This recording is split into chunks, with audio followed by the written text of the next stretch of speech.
Scene राष्ट्रीय अध्यक्ष माननीय सुलेखचंद साहब, बंते जी और माननीय बीपी सिंह जी जो हमारे भामसेप के पूर्व राष्ट्रीय अध्यक्ष रहे हैं, इन सबका मैं सम्मानित मंच आप सभी का सम्मान करता हूँ और दूर दराज से आए मेरे प्यारे साथियों, आप सभी का अभिनंदन है। इस भामसेप के राष्ट्रीय अधिवेशन में मुझे बोलने के लिए मौका दिया, इसके लिए आपका बहुत बहुत आभार। जैसा कि एक विषय दिया था प्राकृतिक संसाधनों पे का न्यायपूर्ण वितरण, तो आप सभी इस बात से वाकिफ़ है, जानते हैं कि देश को अंग्रेज़ों से आज़ाद हुए लगभग 78 वर्ष हो चुके हैं, लेकिन आज के परिप्रेक्ष्य में हर तरफ नज़र डाल कर देखेंगे तो कुछ अर्थों में हम बहुजन समाज के लोग आज भी सांस लेने में दिक्कत महसूस कर रहे हैं, आज़ादी की सांस लेने में। देश की आज़ादी के शुरुआती दिनों में की बात करें तो सभी जल जंगल और ज़मीनों पर सामंतवाद जमींदारों का कब्जा था, लेकिन कुछ महापुरुषों ने ज़मींदारों से थोड़ा ज़मीन छोड़ने का आग्रह किया और उनमें कुछ ज़मीन बहुजन समाज के लोगों को मिली। लेकिन यहाँ मैं कहना चाहूँगा कि इस देश में जिसने भी जन्म लिया है, क्या उसे यहाँ हर प्रकार की सुख सुविधाओं का इस्तेमाल करने का अधिकार भारतीय संविधान के अलावा किसी अन्य संस्था ने दिया है? नहीं दिया है। जहाँ तक यहाँ पर जो जल जमीन और जंगल है, उन पर किसी व्यक्ति या जाति विशेष का कब्जा होना कहाँ का न्याय है? ये सोचने का विषय है, इस पर आप चिंतन कर सकते हैं। आज़ादी से पहले और बाद में भी हमारे पूर्वज इस जमीन पर हल जोतते थे। एक तथाकथित जमींदार के कब्जे में सैकड़ों हजारों बीघे जमीन होती थी। पानी के स्रोतों पर भी उन्हीं तथाकथित स्वर्ण जातियों का कब्जा था और आज तक भी वह कब्जा है। क्या मैं जान सकता हूँ कि ये जल जमीन और जंगल तथाकथित स्वर्ण लोग आसमान से लेकर आए थे? बाबा साहब ने अपने जीते जी इतना संघर्ष किया कि हमें हमारा प्राकृतिक संसाधनों पर हक दिलाने के लिए सारी उम्र लड़ते रहे। इसका उदाहरण महाड़ तालाब, चावदार तालाब सत्याग्रह है। आप सभी इस चीज़ से वाकिफ़ है कि हमें पानी पीने का अधिकार भी बाबा साहब डॉक्टर भीमराव अम्बेडकर ने दिलाया। जिस पानी को, तालाब के पानी को कुत्ते, बिल्ली और पशु पक्षी पी सकते थे, लेकिन हम पर पाबंदी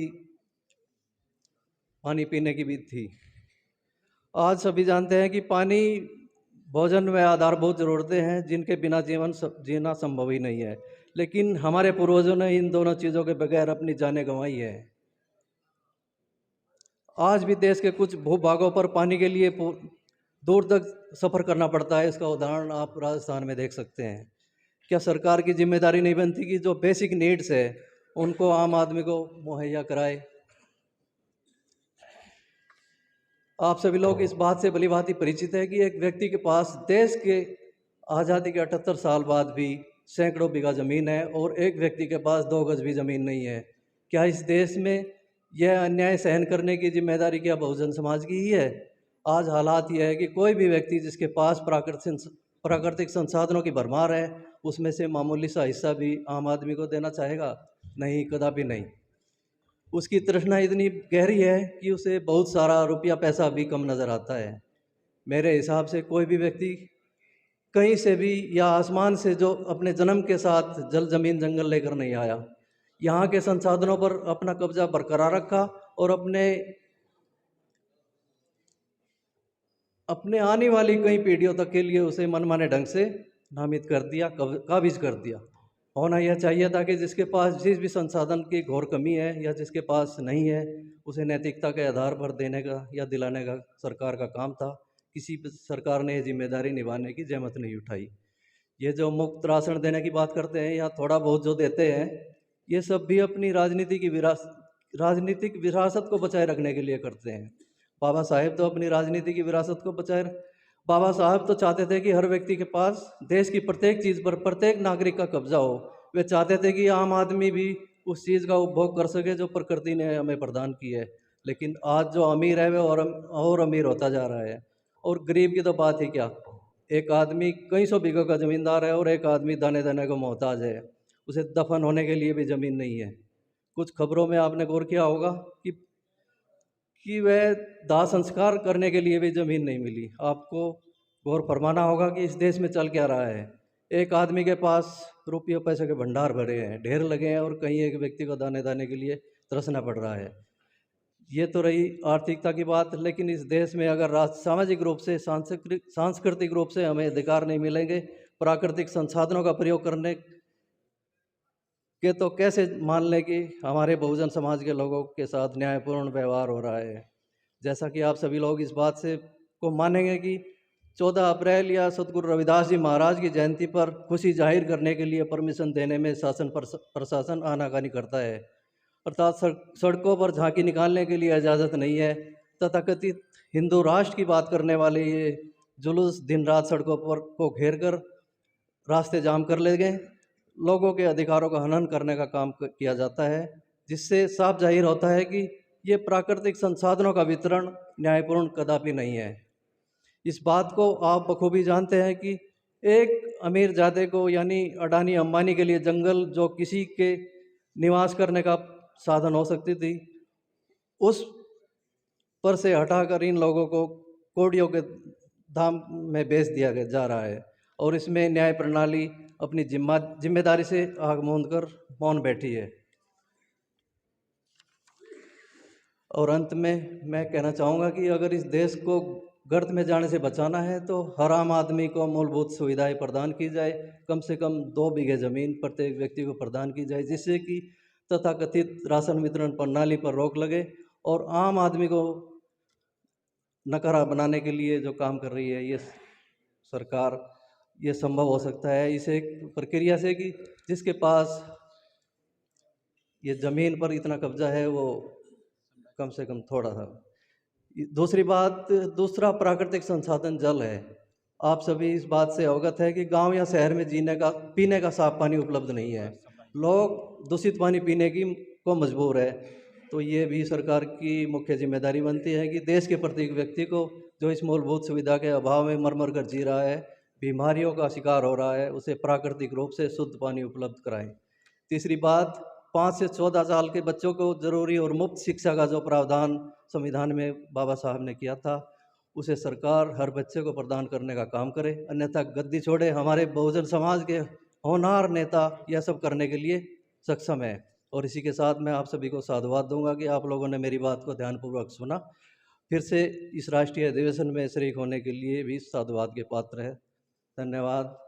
जय भीम। 15 के तहत जो संविधान में हमें व्यवस्था दी गई, क्या वैसा उसका पालन हो रहा है, ये आप सबका इसमें आकलन करने की ज़रूरत है कि धर्म, जात, लिंग या जन्म स्थान के बेसिस पर किसी के साथ देश के नागरिक को भेदभाव नहीं होना चाहिए। हमारा जो इसलिए अगर ये नहीं होगा तो समानता होगी। वामसेफ हमको क्या सिखाता है? सम्मान और अपमान के बीच में अंतर करना सिखाता है। साथियों, हमारे समाज में बहुत सारे ऐसी जगहों पर अपमान इस तरीके से किया जाता है, हमारे साथी हम सभी लोग उसको समझ भी नहीं पाते हैं। तो वामसेफ की सबसे विशेषता है कि मानव को मानव के रूप में जीवन जीने का तरीका सिखाता है। कहीं कहाँ पर जरा सा भी अपमान या सम्मान के बीच के जो अंतर है उसको सिखाता है। ना के सागर तथागत बुद्ध, राष्ट्र निर्माता, भारत रत्न, बोधिसत्व बाबा साहब डॉक्टर भीमराव अंबेडकर जी और बहुजन समाज के समस्त वो महापुरुष जो इस दुनिया में नहीं हैं, जिन्होंने इस देश के और समाज के निर्माण में अहम भूमिका निभाई, अपना पूरा जीवन लगा दिया, उन सभी महापुरुषों को नमन करते हुए आज की सभा के अध्यक्ष, वामसेफ के राष्ट्रीय प्रेसिडेंट मानवर सुलेखचंद जी, बामसेप के पूर्व राष्ट्रीय प्रेसिडेंट और बामसेप एडवाइजरी बोर्ड के चेयरमैन माननीय वीपी सिंह साहब, पूज्य भंते धम्मानंद जी, जिनको हम पहले जो हमारे बीच में ही थे, हमारे साथी थे, जिन्होंने चीवर धारण कर लिया है, मानवर बीडीनंद साहब पहले कहलाते थे, अभी धम्मानंद जी हैं, और भंते धम्मानंद जी, और समस्त मंच पे विराजमान बामसेप के सीनियर कार्यकर्ता, स्टेट के सीनियर कार्यकर्ता, सभी समाज में काम करने वाले कार्यकर्ता और आज इस सभा में उपस्थित सभी उपासक, सभागण, सभी प्रतिभागी, मैं सबका अभिनंदन करता हूँ, स्वागत करता हूँ। मैं लखनऊ से हूँ, मेरा नाम मदन लाल केन है।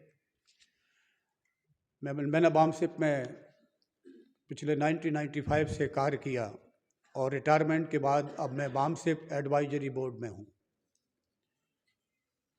साथियों, हमारा देश एक राष्ट्र है संविधान के अनुसार, लेकिन ये अभी एक राष्ट्र नहीं बन पाया है, ये एक देश ही है।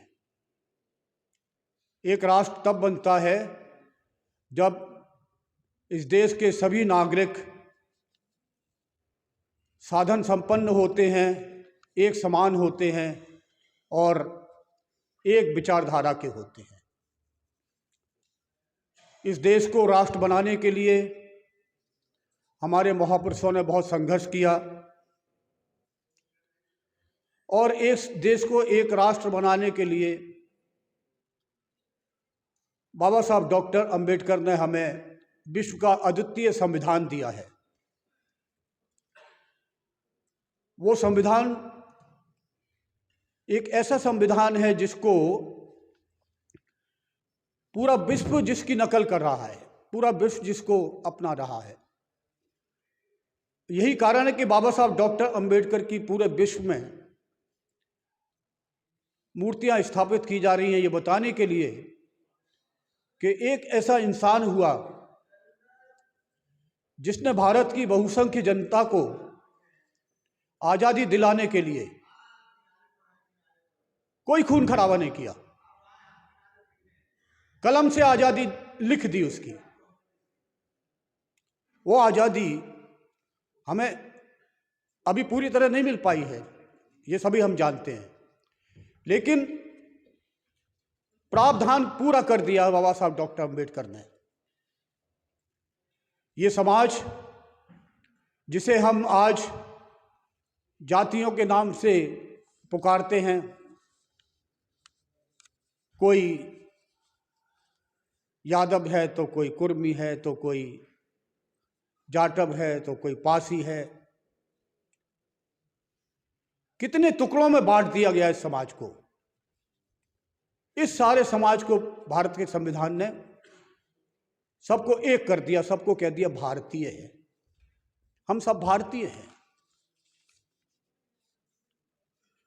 एक बार पूछा भी था तो बाबा साहब डॉक्टर अंबेडकर ने कहा कि हम शुरू में भी भारतीय और अंत में भी भारतीय, आप सभी जानते हैं।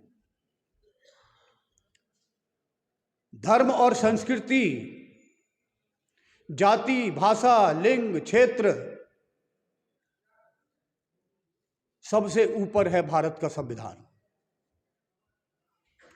भारत का संविधान हमें समाज में कैसे जीना है ये भी बताता है। पहले हम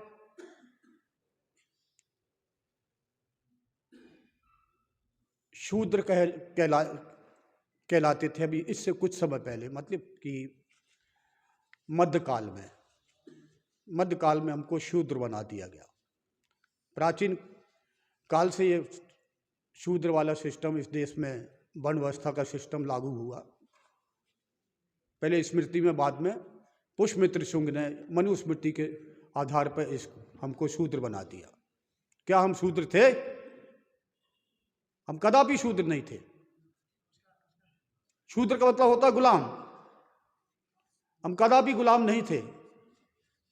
फिर हम कौन थे? क्या संस्कृति थी हमारी वर्ण व्यवस्था के पहले? मैं यह निवेदन करना चाहूंगा कि वर्ण व्यवस्था से पहले हम द्रविड़ थे और आज भी हम द्रविड़ हैं। हम इस भारत के मूल निवासी द्रविड़ हैं। हमारी पहचान नष्ट कर दी गई। हम द्रविड़ से नाग बने और इन दोनों का जो धम्म था, जिसको हम तथागत ने धम्म कहा, इन द्रविड़ों का, इन नागों का धर्म बौद्ध धर्म था, नैसर्गिक धर्म था, प्राकृतिक धर्म था, जिसको हमको बाद में किसी हिंदू नाम के धर्म के आधार पर हमको हमारे ऊपर लाद दिया गया। तो साथियों, हमारा जो धर्म है वो बौद्ध धर्म है और हमारी जो पहचान थी पहले वो द्रविड़ है, जिसको आज हम बहुजन समाज कहते हैं। ये बहुजन समाज ही हमारी पहचान है। जातियों के आधार पर हमारी पहचान नष्ट होना चाहिए, क्योंकि भारतीय संविधान ने हमें जाति, लिंग, वंश, क्षेत्र आदि के आधार पर समान कर दिया है। भारत के संविधान को सर्वोपरि मानना हमारा धर्म है। यदि हम भारत के संविधान को सर्वोपरि नहीं मानेंगे, अपनी जाति को, अपने धर्म को, अपनी भाषा को, अपने क्षेत्र को आदि को यदि हम लेकर चलेंगे तो ये भारत कभी एक नहीं हो सकता। ये बटा ही रहेगा। ये देश के साथ बहुत बड़ा धोखा हुआ है कि हमको जाति के आधार पर और वर्ण के आधार पर बांट दिया गया। इससे देश खतरे में पड़ा और इसीलिए देश गुलाम भी हुआ। हजारों वर्षों तक देश क्यों गुलाम हुआ? वर्ण और जाति व्यवस्था से पहले ये देश कभी गुलाम नहीं था। हम एक थे, सक्षम थे, लेकिन जब से जाति और धर्म व्यवस्था आई तब से हम जो है गुलाम हो गए। वर्ण व्यवस्था आई तब से हम गुलाम हो गए। और वो गुलामी की थोड़ी सी दास्ता नहीं है, बहुत लंबी दास्ता है। मैं ये कहना चाहूँगा यहाँ पे कि आर्टिकल 13 के अनुसार, आर्टिकल 13 संविधान के आर्टिकल 13 के अनुसार इस देश से वो पुरानी व्यवस्था जिसे हम वर्ण व्यवस्था कहते हैं वो खत्म कर दी गई है और उसी व्यवस्था को दोबारा लाने की कोशिश की जा रही है। उसके लिए रिस्पॉन्सिबल कौन है? उसके लिए रिस्पॉन्सिबल हम हैं, क्योंकि हमारे लोग धर्म के नाम पर बहक जाते हैं। ना जाने कि कौन सा धर्म जनेऊ वाला पहन रखा है, उसको लेकर जो है दीवाने हो रहे हैं, पागल हो रहे हैं। आ बैल मुझे मार, ऐसे लोगों को चुनकर संसद में भेज रहे हैं जो हमारी बात करते ही नहीं है, हमारे ऊपर अत्याचार करते हैं। और हमारे ऊपर अत्याचार करने का कोई बिल आता है तो हमारे ही लोग उस पर साइन कर देते हैं, जिसको हमने चुन के भेजा है, जिसको बाबा साहब डॉक्टर अंबेडकर ने रिजर्वेशन के आधार पर पार्लियामेंट में भेजा है। वो हमारे खिलाफ जो है बिल पे साइन करते हैं। हमारे खिलाफ जो बिल आ रहे हैं, एक बिल आ गया धर्म का, आप जो है धर्म ग्रहण नहीं कर सकते, उसकी परमिशन लेनी पड़ेगी। हमारे ही लोगों ने साइन किया। हमने जिनको जो हमारी सीटें थी, जिसको हम सुरक्षित सीटें कहते हैं, उन्हीं सीटों के लोगों ने, उन्हीं एमएलए एमपी ने उस बिल पे साइन किए और जो है बिल आज हमारी उपासना को खतरा है। हम किस धर्म को माने, ये हमारे लिए खतरा बन गया है। क्या ये उचित है? संविधान के अनुसार खुल्लम खुल्ला संविधान का अपमान किया जा रहा है, संविधान पर को नष्ट करने की कोशिश की जा रही है। तो हमारा ये कर्तव्य बनता है कि संविधान जब तक रहेगा हमारा अस्तित्व रहेगा। आज पूरा विश्व तो इस संविधान को मान रहा है, पूरा विश्व इस संविधान की नकल कर रहा है। यही वजह है कि अभी नई यूनेस्को में बाबा साहब डॉक्टर अंबेडकर की मूर्ति स्थापित की गई है। उस यूनेस्को के 206 सदस्य हैं देश, ताकि उन 206 सदस्य देशों को एक प्रेरणा मिले कि एक ऐसा भी इंसान हुआ जिसने इस देश के गुलामों को जो है कलम के आधार पर आजाद कर दिया। लेकिन हम मानसिक रूप से उसी जाति और धर्म में बंधे हैं, इसलिए हम आज़ाद नहीं हो पा रहे। ये मानसिक गुलामी हमें दूर करनी होगी साथियों। हमें जो हम पीछे हो गए थे वर्ण व्यवस्था और जाति व्यवस्था के आधार पर, उसके लिए बाबा साहब डॉक्टर अम्बेडकर ने उन जातियों को, जो जातियां जो पिछड़ी हैं, उन जातियों को आरक्षण दिया, जिसके आधार पर कुछ हम लोग आगे बढ़े हैं। आज उसी आरक्षण को नष्ट करने की जो है जगह जगह कोशिश की जा रही है। कह रहे हैं कि आरक्षण नष्ट करो, उससे देश खतरे में है। इससे देश खतरे में नहीं हो रहा, इससे देश मजबूत हो रहा है। उन मजलूमों को, उन असहायों को, उन असहाय जातियों को, जिन जातियों से नफरत की जाती थी, उनको बाबा साहब डॉक्टर अम्बेडकर ने पिछड़ा वर्ग घोषित किया। तो इस देश में जातिगत गरीबी है, जातिगत असमानता है, जातिगत शोषण है, इसीलिए जातिगत आरक्षण दिया, बाबा साहब डॉक्टर अम्बेडकर ने प्रावधान किया। कुछ जातियां बहुत संपन्न हैं और कुछ जातियां एकदम अधिकतर जातियां पिछड़ी हुई हैं, अधिसंख्य जातियां पिछड़ी हुई हैं। यदि जाति के आधार पर शोषण हुआ है तो जाति के आधार पर ही आरक्षण की व्यवस्था बाबा साहब डॉक्टर अम्बेडकर ने की है। जाति को इग्नोर करके चलेंगे तो जाति खत्म नहीं होने वाली, सामाजिक परिवर्तन खत्म नहीं होने वाला, नहीं आएगा। भारत में सामाजिक परिवर्तन की जो बात वामसेप करता है, बहुजन समाज करता है, वो परिवर्तन है जाति खत्म करने वाला परिवर्तन, जाति को नष्ट करने वाला परिवर्तन। तो जाति के आधार पर जब तक समानता नहीं होती, ये जाति नष्ट नहीं होगी। जाति के आधार पर समानता लाने के लिए जो जातिगत पिछड़ापन है, उसको दूर करने की आवश्यकता बाबा साहब डॉक्टर अम्बेडकर अनुभव की, वो हमें याद रखना चाहिए। इसलिए आरक्षण से हमारे लोग आगे बढ़े हैं। लेकिन जैसा कि शुरू में बताया अध्यक्ष जी ने, पार्लियामेंट्री आरक्षण आज हमारे लिए खतरा बन गया है। जिस संविधान के द्वारा बाबा साहब डॉक्टर अम्बेडकर ने हमारे लोगों को, बहुजन समाज को, के लोगों को पार्लियामेंट भेजने के लिए प्रावधान किया, आज वही लोग पार्लियामेंट में बैठकर संविधान के खिलाफ साइन कर रहे हैं। कोई बिल आता है तो कैसी विडंबना है। तो आज हमें साथियों ये शपथ लेनी है, ये कर्तव्य लेनी है, हमें आज ये वादा करना है अपने आप से कि हम भारत को एक लोकतांत्रिक राष्ट्र बनाएंगे। और लोकतांत्रिक बनाने के लिए लोकतांत्रिक समाज की आवश्यकता है, और लोकतांत्रिक समाज बनाने के लिए लोकतांत्रिक संगठनों की, और लोकतांत्रिक संगठन बनाने के लिए संगठन में बैठे लोगों को लोकतांत्रिक आधार पर निर्णय लेने की आवश्यकता है। एक बेटी नाम का संगठन वामसेप ने लॉन्च किया है, बेटी नाम के, वो ब्रांच है वामसेप की। उसके माध्यम से पूरे देश में बेटी के स्कूल खोलने का प्रावधान है। उसके लिए बोर्ड ऑफ ट्रस्टी बनाया गया है। जल्दी ही वो बोर्ड ऑफ ट्रस्टीज जल्दी ही वो रजिस्टर्ड किया जाएगा। उसमें पहले एक ट्रस्टी था, अब उसमें 15 ट्रस्टी हो गए हैं। उनको जल्दी ही रजिस्टर करके और जल्दी ही जो है नांदेड़ के साथियों के साथ, जो कि जमीन देने के लिए तैयार हैं, वहाँ नांदेड़ में स्कूल बनेगा, सहारनपुर में स्कूल बनेगा, अन्य जगह स्कूल बनेंगे।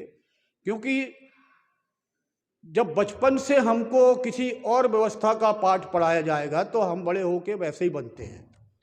लेकिन बचपन से यदि हमको ऐसे स्कूल में भेजा जाएगा जहाँ की अम्बेडकरवाद, बुद्धवाद और समतावादी शिक्षा दी जाएगी, तो हमारे बच्चे वैसे ही बनेंगे। फिर वो हिंदू मुस्लिम नहीं करेंगे, फिर वो नहीं करेंगे कि जो है कौन छोटा है कौन बड़ा है, वो सबके साथ समानता का व्यवहार करेंगे। इसीलिए स्कूल खोलने की सोचा है।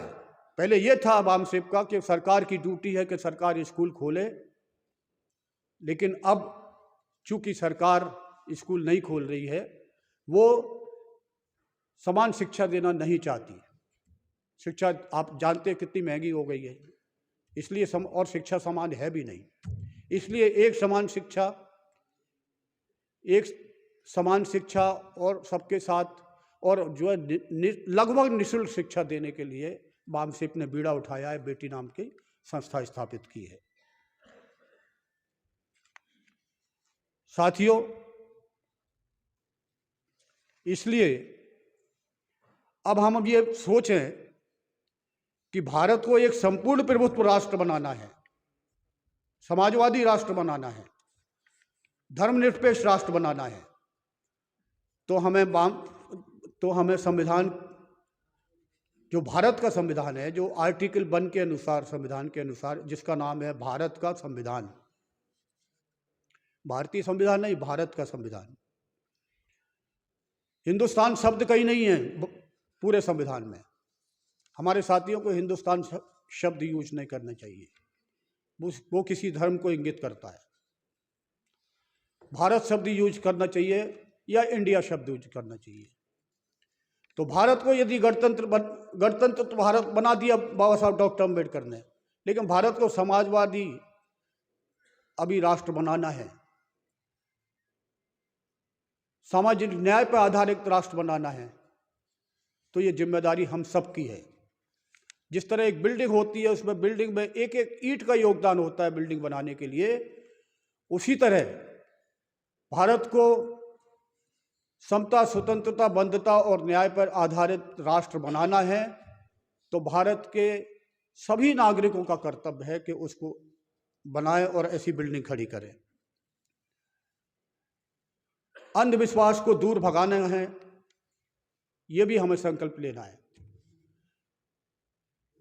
गंगा में जाने से पाप धुल जाते हैं, ऐसा कभी नहीं होता, इसका कोई प्रमाण नहीं है, कोई सिस्टम ही नहीं है क्या कहीं नहाने से किसी के पाप धुल जाए। पाप धुलेंगे तो अच्छे कर्मों से ही धुलेंगे। अच्छे कर्म करें, उसके लिए आपको तथागत बुद्ध ने अपना दर्शन दिया है, आत्म सुधार का दर्शन, समाज सुधार का दर्शन, उसको हम लोग अपनाएंगे। मैं इतना ही कहूँगा इस मंच से कि बामसेप एडवाइजरी बोर्ड बामसेप का ही काम करता है, बामसेप के साथियों के साथ मिलकर काम करता है। इसमें सभी रिटायर्ड लोग इसके मेंबर बनते हैं और आगे चल के बामसेप और भी विंग खोलेंगे, लीगल विंग भी खोलेंगे। जहाँ जहाँ संविधान पर आघात हो रहा है, हमारा बामसेप का लीगल विंग उसको हाई कोर्ट और सुप्रीम कोर्ट में उसके खिलाफ याचिकाएं दर्ज करेंगे, ताकि हमारी स्वतंत्रता भंग ना करने पाए, हमारे जो मूल अधिकार हैं वो ख़त्म ना होने पाए। हम लीगल रूप से इसके लिए कोशिश करेंगे। लेकिन सरकारें कैसे बनानी है, समाज कैसे चलाना है, इसकी जिम्मेदारी हम सब पे है। आपके लिए बहुत अच्छा दस्तावेज भारत का संविधान उपलब्ध है, उसको अपना आदर्श मान लीजिए और उसके अनुसार चलिए। आपका जीवन उत्तम होगा और ये देश संपन्न बनेगा और देश में एकता, अखंडता कभी खतरे में नहीं होगी। समता के सारे अधिकार हमें मिलेंगे, अवसर के सारे अधिकार मिलेंगे, यदि भारतीय संविधान के अनुसार हम व्यवहार करते हैं, अपने आचरण में भारतीय संविधान को उतारते हैं और भारतीय संविधान को अपने जीवन जीने का एक अहम रास्ता अपनाते हैं। जय भीम, जय भारत। धन्यवाद। कि जो बामसेप ने अपना विद्यालय खोलने का प्रस्ताव पिछले 5 साल से बना रखा है, उस पे चलने के लिए आप लोगों से मेरी गुजारिश है। बाबा साहब ने कहा था टू पे बैक द सोसाइटी। अगर आपने सोसाइटी के हिस्से का कुछ खाया है तो उस सोसाइटी को 5% के हिसाब से वापस कर दो।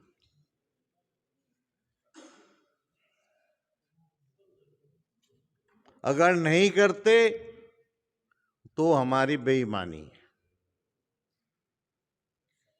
हमारे देश में आरक्षण प्राप्त करके जितने SC ST OBC के अधिकारी बने, कर्मचारी बने, व्यवसायी बने, बहुत सारी योजनाओं का हिस्सा लेकर के योजनाएं चलाई, उसकी आमदनी ली। आज समय आ गया है, आपके बच्चों के लिए जो सरकारी स्कूल बने थे आज वो बंद हो रहे हैं। प्लान बहुत पहले से बनाया है लेकिन क्रियान्वित नहीं हो रहा है, क्योंकि हमारे लोग जो ये प्रॉफिट खा रहे हैं उनके कानों पे जूं नहीं रेंग रही है, आंखों पे चर्बी चढ़ गई है। वे सोच रहे हैं कि ये सब कुछ मैंने अपने आप प्राप्त किया है। वो बाबा साहब का नाम भी नहीं लेते हैं। इसलिए अब आप गरीब आदमियों को उठना पड़ेगा। और जो गरीब कर्मचारी होते हैं, अधिकारी गरीब नहीं होता, जो कर्मचारी गरीब होते हैं, चपरासी लग गया, क्लर्क लग गया, सफाई कर्मचारी लग गया, उसको तनख्वाह कितनी मिलती है तो और पेंशन कितनी मिलती है। और अधिकारियों के हिसाब से उनके बच्चे कितने होते हैं।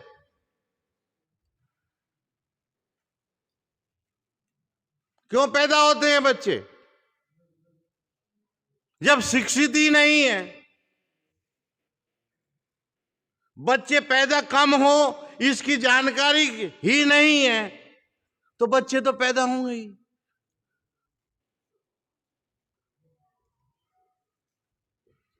संख्या हमारे पास है, लेकिन आज के समय में आप सब लोगों को, चाहे वो दाढ़ी मजदूरी कर रहा हो या एक अधिकारी हो, अगर उसे जरा सी भी शर्म है और जिस समाज में पैदा हुआ है उसके प्रति जरा सी भी लिहाज है, तो ये काम आने वाले 3 महीने में जितने कर्मचारी अधिकारी वामसेव के साथ जुड़े हुए हैं उतने परिवारों को 18 या 54 3 साल का हिसाब लगा करके प्रति परिवार और 31 मार्च तक जमा करना होगा। और मैं वायदा करता हूं कि 10 लोगों का 31 मार्च 2026 तक पैसा जमा कर दूंगा। तभी मैं लोगों से कहूंगा कि मैंने जमा कर दिया, आप भी जमा करिए। जय भीम, जय भारत, नमो बुद्ध। आज का वामसेव का राष्ट्रीय अधिवेशन जो यहाँ हो रहा है, इसकी बहुत बहुत मुबारकबाद सभी को। जो बात इसकी हेडलाइंस में है वो यही है कि अम्बेडकरवादी भारत 2047, भारत और मानवता के लिए संवैधानिक लोकतंत्र। ये जो बात इसमें लिखी हुई है बहुत सोच समझ के लिखी गई है, और जो मेरी समझ कहती है कि ये लाने के लिए अम्बेडकरवादी भारत 2047 बनाने का कुछ प्रस्ताव है वामसेव की ओर से। तो वो क्या है और कैसे उसको प्राप्त किया जाएगा, हमें इस पर ध्यान देना है, इस पर काम करना होगा। इस काम में बहुत सारी बाधाएं हैं, बहुत सारे चैलेंजेस हैं, चुनौतियां हैं। उन चुनौतियों को बिना पहचाने, उन चुनौतियों से बिना सामना किए, बिना उन चुनौतियों को दूर किए हम इस चीज को प्राप्त नहीं कर पाएंगे। ये वही चीज है जो संविधान की उद्देशिका में प्राप्त करने के लिए बाबा साहेब डॉक्टर भीमराव अम्बेडकर ने शायद लिखा था। ये वही चीज है, उसे ही प्राप्त करना है। तो अगर हम देखें तो आज इतने सालों बाद भी अगर हम इसी के लिए लड़ रहे हैं, यही हमारा विषय है, तो इसका मतलब मुझे जो समझ में आता है वो ये है कि बहुत ज्यादा परिवर्तन हमारी समस्याओं और चुनौतियों में नहीं आया है। और अगर नहीं आया है तो शायद हमसे अनदेखा हुआ है, या हम शायद बताई गई दिशा में न चलकर दिशा से भटक गए, या जो पथ हमारे पथ प्रदर्शकों ने बताया हम उस पथ पर नहीं चल रहे। हमें आत्ममंथन करना होगा। जो मेरा अपना सोचना है और जो मेरा अपना एक्सपीरियंस है, मतलब जो मैंने समझा समाज में रहकर, वो ये समझा कि जो दिमागी गुलामी है, अभी हमारा समाज, अधिकतर लोग जो हैं वो उससे बाहर नहीं आ पाए हैं। उनको उस दिमागी गुलामी से बाहर निकालना होगा। हमें ऐसा भी कार्यक्रम करना होगा कि हम उनके बीच में जाएं और वो जो दिमागी गुलामी है, जिसको महात्मा ज्योतिबा फुले ने भी एक गुलामगिरी किताब में लिखा, बखूबी उसको विस्तार से बताया है। एक और भी विचारक रहे राहुल सांकृत्यायन जी, उन्होंने भी एक गुलामी की किताब लिखी। उनके दिमाग में भी शायद ये बस रहा होगा कि जब तक एक दिमागी गुलामी हमारे दिमागों में रहेगी, हम उससे प्रभावित रहेंगे, तो हम ये संविधान में जो बातें दी गई हैं हम उनको प्राप्त नहीं कर पाएंगे। बाबा साहब के समय जब उन्होंने संविधान लिखा तो ये दोनों किताबें आ चुकी थी। बाबा ज्योतिबा फुले भी उनसे पहले थे, सांकृत्यायन जी भी शायद समकालीन रहे हो या उनसे पहले ही रहे होंगे, तो ये उनके दिमाग में रहा होगा और इन सबको ध्यान में रखकर ही उन्होंने आगे अपना कदम बढ़ाया होगा। हमें भी ऐसा करना चाहिए और जो कार्यक्रम कर सकते हैं, जो प्रचार कर सकते हैं, जिन तरीकों से हम अपने लोगों को समझा सकते हैं, उनको दिमागी गुलामी की पहचान बता सकते हैं, हमें वो करना चाहिए। इन्हीं बातों के साथ बहुत बहुत धन्यवाद। जय भीम। बहुजन समाज के सभी महापुरुषों को नमन करते हुए और 25 और 26 दिसंबर से यहाँ बामसेप का राष्ट्रीय अधिवेशन चल रहा है। उसके राष्ट्रीय अध्यक्ष सुलेखचंद जी साहब वो है, और सभी दूर से आए वाले सभी साथियों को मैं स्वागत करता हूं।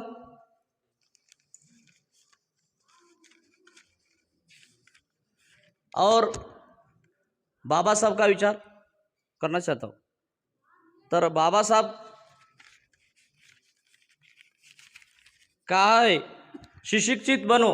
अपन सुशिक्षित बन गए, संगठित रहो, संगठित भी हो गए और संघर्ष करो। संघर्ष भी अपना चालू है। वो संघर्ष के माध्यम से ये संविधान अपना बाबा साहब ने अपने हाथ में दिए है। बाबा साहब ने संविधान पूरा लिखने के बाद बाबा साहब रोने लगे।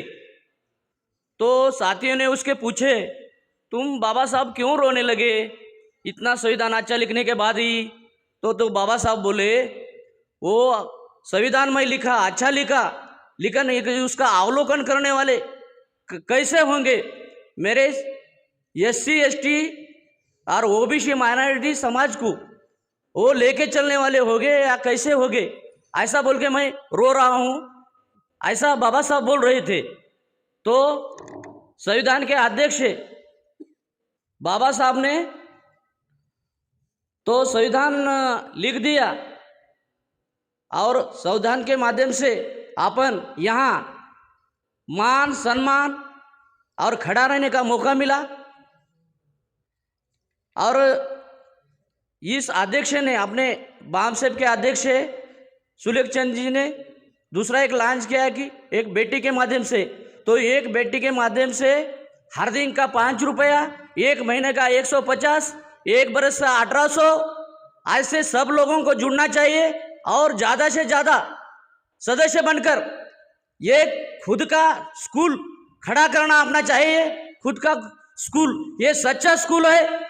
ये बहुत सारे पहले जिला परिषद ये स्कूल बंद हुए सो है, ये अपना स्कूल, खुद का सच्चा स्कूल खड़ा करके उसने अपने अपने बच्चों छात्रों को वहाँ भेज के अपन का खुद का स्कूल डिस्ट्रिक्ट लेवल पे, राज्य लेवल पे लाने का है और ये चलाने का हमारे अध्यक्ष साहब ने खड़ा किया है और लॉन्च किया है। उसका साथ ही देना चाहिए दे, और मैं भी उसके शामिल हूँ। मेरे यहाँ बीबी है, मैं अंधश्रद्धा का थोड़ा निवारण कर दिया। तो एक दो लफ्ज सुनो। मैं अंधश्रद्धा मैं भी सुनता था, मेरी बीबी भी सुनती थी। एक दिन मैं ऐसा कदम उठाया कि पूरे अपने देवारे में अपने जो तो ये थे अपने छोटे छोटे बनाए सो, तो उन्होंने पाँव के नीचे डाल दिया और अंधश्रद्धा खत्म कर दिया। ये सभी ने कहीं ना करना चाहिए। और बेटी के पूरे सदस्य बनो और इसने पूर्ण रकम डाल दो और अपना स्कूल, खुद का स्कूल खुद बनाओ। ये आपने ऐलान करता हूँ। ये दूर दूर से सब जो आए हो उसको साथियों को नमन करता हूँ और मुझे मेरा 2 लफ्ज आराम करता हूँ। जय हिंद, जय भारत, जय भीम। महाअधिवेशन में 25 दिसंबर और 26 दिसंबर ये 2 ही दिन हमेशा जो संविधान के पक्ष में और देश के पक्ष में दिन चुने जाते हैं, उस उपलक्ष्य में आज जो यहाँ पे ये सम्मेलन रखे गया है, उस संविधान के प्रति सबसे पहले मैं, आप कभी आज तक के बहुत सारे बैठे रहते हो, बहुत सारे लोग आते हो और 28,000 महारों ने 28,000 यानी 500 महारों ने 28,000 पेशवाओं को गर्दन काट के नदिया की धारा बहने लगी थी। अभी 1 तारीख को आ रहा है वो दिन। उसी दिन का भी उपलक्ष्य में आज का दिन का महत्व गिने जाता है, यानी महिला स्मृति दिन, महिला मुक्ति दिन और महिलाओं के आज़ादी का दिन। ये बाबा साहब ने क्षण लाया है। दूसरी बात, यही दिन को महाड़ का जो सत्याग्रह हुआ वो अलग वर्ष में, पर्व में, लेकिन उसी को भी आज ही के दिन महत्व दिया जाता है। और उसी दिन को आज ही क्रिसमस का भी दिन है, ये ख्याल में रखिए। और मैं हमेशा जब भी आने भाषण के लिए मुझे बुलाते हैं तो मैं पहले सबसे विश्व रत्न आज तक कोई बताती ही नहीं, बाबा साहब को सिर्फ भारत रत्न ही बताते। और भारत रत्न बताते हुए ये जो आज की सरकार है, इन सरकारों को अभी तो मैं दोष नहीं देता, लेकिन वीपी सिंह अगर नहीं आता तो ये बाबा साहब ने जो भारत रत्न आविष्कार दिया है, ये सबसे पहला आविष्कार ये बाबा साहब आम्बेडकर को देना चाहिए था, लेकिन उनको पीछे रखा गया जानबूझकर। किसने रखा पीछे? ये काली टोपी वाले हाफ चड्डी गैंग, जिनको अपन हजारों की फौज बोलते हैं, और बाम सेब के नाम से ये हजारों की फौज आज भी, और ये बीजेपी भी आज भी घबरा गई है। इसलिए बाम सेब के अधिवेशन को व्यत्यय आना चाहिए, इसलिए कुछ ना कुछ खुरापति खोर कार्य करते रहते हैं, करके हमको भी डराया गया। हम इसलिए 25 को आने वाले थे तो हम 26 को यहाँ पहुँचे, और 26 को पहुँचने के बाद में हमें यह पता चला कि यहाँ पे ऐसा कुछ नहीं था 144 धारा वारा। मुझे ये कहना है कि नारियों के लिए बाबा साहब आम्बेडकर ने सबसे बड़ा संग्राम किया है, और जितने 28,000 लोगों को 500 महारों ने काट डाला है, तो 28,000 भागीला 500, इसका डिवाइडेशन आता है 56। तो उस टाइम से ये जो प्रॉब्लम निकले है कि अबे तेरे जैसे हमने 56 देखे, तू हमसे क्या लड़ेगा। वही हम बाम सेब का आज आवाज़ है कि हमारे सामने में कोई भी आ जाए तो हम तुम्हारे जैसे 56 देखे, ये हमारा आवाज़ है, ये हमारा आवाज़ है। और आज ये जो कार्यक्रम आयोजित किया है, यहाँ के आयोजक जो सैयद भाई है, सैयद भाई ने, और हमारे कुछ यहाँ के स्थानिक आयोजक हैं, और साथ में हमारे बामशेप की भी बहुत सारे साथी हैं, और उसके आज के कार्यक्रम के प्रमुख हमारे अध्यक्ष हैं माननीय सुलेख चंद जी। ये हमारे बेटी के चेयरमैन है, बामशेप के प्रेसिडेंट है, और बाप के भी चेयरमैन हैं। तो बेटी का उपक्रम यहाँ पर यानी कैसे प्रमाण में चलना चाहिए, मैं थोड़ा सा रिक्वेस्ट करके माफ़ी मांगता हूँ कि 3 मिनट दीजिए मुझे। अभी मैं अच्छी बात कहने वाला हूँ। मुझे ये कहना है कि मेरा हमेशा एक शेर रहता है कि भेड़ी बकरियों से बेहतर होना अपने कुछ 5 शेरों की फौज। ये जो बैठी है फौज है ना, ये सिर्फ शेरों की फौज समझता हूँ मैं। बाकी जो है भाग गए, हाँ, मैं उनको भेड़ी बकरियों की औलाद मानूंगा और समझूंगा, क्योंकि वो जिस उद्देश्य से यहाँ आए उस उद्देश्य से उन्होंने यहाँ पे समय देके जहाँ भी इनको जाना था वहाँ चले जाना था। इसी की वजह से अपन पीछे रह रहे हैं और हार रहे हैं। मैं आपको एक बेटी का ही उदाहरण देना चाहता हूँ कि स्कूल बेटी, ये जो काम चालू होने वाला है, यहाँ चालू भी हुआ है सहारनपुर में। तो बेटी बोले कि इसका लॉन्ग फॉर्म है BAMCEF educational trust of India. इसके लिए इसका जो निर्माण किया है, ये निर्माण करने वाले महान ऐसे मान्यवर है, बामसेफ के प्रेसिडेंट मान्यवर सुलेख चंद जी, उसके ये चेयरमैन हैं। तो BAMCEF educational trust of India, ये स्कूल की आज बहुत सख्त ज़रूरत है। इसकी ज़रूरत इसलिए है कि सभी जगह पे आप देश के अंदर में बाबा साहब आम्बेडकर के विचारधारा पे, महात्मा फुले के विचारधारा पे, स्वामी पेरियार की विचारधारा पे, शिवाजी महाराज के, संभाजी महाराज के विचारधारा पे जो स्कूल चल रहे थे, उस सब स्कूल को बंद करवा दिया गया है, कर रहे हैं। और तुम्हारे स्वतंत्रता के ऊपर भी, आर्टिकल 19 के ऊपर भी इन्होंने आने बयान लाया है। और 321 जो आर्टिकल है, ये आर्टिकल संविधान जो है हर एक के घर में सख्ती से होना चाहिए, ये 321 आर्टिकल कहता है, लेकिन इन्होंने नहीं किया। वो अगर सख्ती से करते थे तो आज ये तो तानाशाही चल रही है, तानाशाही यहाँ पे नहीं चलती थी। और नांगीरी की मैं आपको अभी एक बात बताता हूँ। नांगीरी नाम की बेटी, ये त्रावणकोर एक केरला के अंदर में सिटी, हाँ, त्रावणकोर के अंदर में एक सिटी है। उस सिटी के अंदर में बहुत यानी सुडौल शरीर की थी, अच्छी ऊंची पूरी थी और अच्छी बहादुर वज्र शलाका थी, बिजली के जैसी। उसको डर के वहाँ के त्रावणकोर के जो मार्तंड वर्मा नाम का राजा था, ये 1729 की बात है। उस जमाने में उन्होंने यानी वहाँ के जो नाडर और वहाँ के जो अपने ये लोग हैं, इन लोगों के ऊपर उन्होंने ब्रेस्ट टैक्स लगाया था, स्तन टैक्स। वहाँ के लेडीज़ को बेबी के ऊपर कपड़ा नहीं पहनना, ये टैक्स लगाया था। और गरीब लोगों को ये मजदूरी भी नहीं देते थे, उनको मजदूरी भी नहीं मिलती थी। तो मुझे पता कि वो तन को झाँकने के लिए कपड़ा कहाँ से लाएंगे, उनके पास कपड़ा नहीं था, इसलिए वो मजबूरी के कारण यानी तन नहीं झाँक सकते थे। तो जो लड़की या दो औरत यानी ऐसी खुला चल के चलेंगी, उनके ऊपर टैक्स नहीं। लेकिन नांगीरी एक ऐसी औरत निकली वहाँ पे, जो बेटी है अपनी, जो माँ है अपनी, जो बहन है अपनी, जो अपनी सबसे बड़ी भारत माँ भी है, उसको इन्होंने सख्ती किया था। उसने नहीं माना इनकी बात नहीं माना। तो उसके घर पर इन्होंने कुछ बदमाशों को भेजा, टैक्स वसूल करने वालों को, और उसको बोले टैक्स दे। वो बोले मैं टैक्स नहीं दे सकती। तो उसने टैक्स नहीं दिया, तो उसको यानी गुंडों बदमाशों को बुलाकर घर में हत्या करने वाले थे, उसको ये पता चल गया। और वो टैक्स भी कहाँ मांगते थे, केले के जो पत्तियाँ रहती है ना, उसके ऊपर मांगते थे वो जमा करके। तो वो बोले तुमको मैं टैक्स देती लाके। वो घर में चले गए अंदर रूम में, और उधर से उसने दोनों स्तन काट के वो केले के पत्ते पे लाई। तो उसके यानी पूरे बदन में तकलीफ होने लगी, बेचारे आके वहाँ पे मूर्छा की मर गई। उसके पति ने भी समर्थन दिया उस चीज़ को।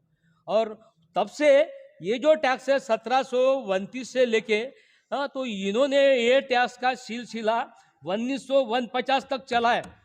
उस टाइम में बाबा साहब आम्बेडकर 33 साल के थे। बाबा साहब आम्बेडकर ने उस जमाने में मूक नायक नाम का एक पेपर निकाला, और बाबा साहब ने ये भी बोला कि ये मूक नायक के अंदर में वेदना और विद्रोह से भरी बातें हम लोगों के सामने में रखेंगे। बाबा साहब ने मूक नायक के द्वारा ये विद्रोह जो है वहाँ पे 1920 में क्रांति करके समाज के सामने में रखा।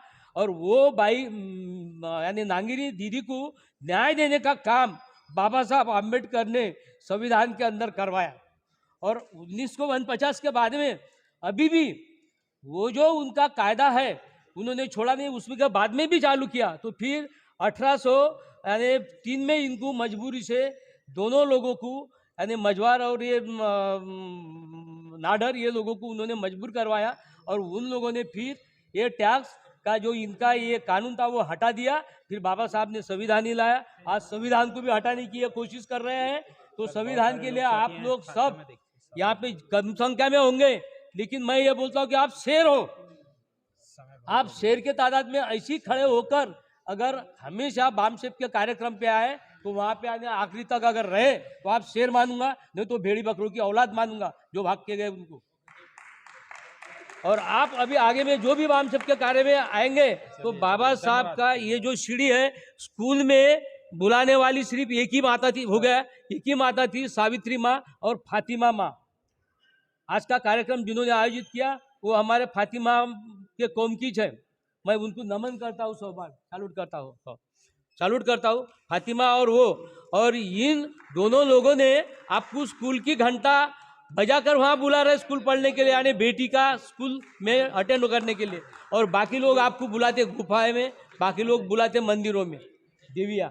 तो मैं यही बोलता हूँ कि देवियों के मंदिरों में जाने के बजाय सुलेखचंद सर ने जो बेटी का अभी कंसेप्ट लाया है, उस मंदिर में आओ स्कूल की घंटी बजने के बाद में, और अच्छी शिक्षा लेके आप अच्छे पैमाने पे, यानी बामसेप को डरे है बीजेपी वाले और आरएसएस वाले,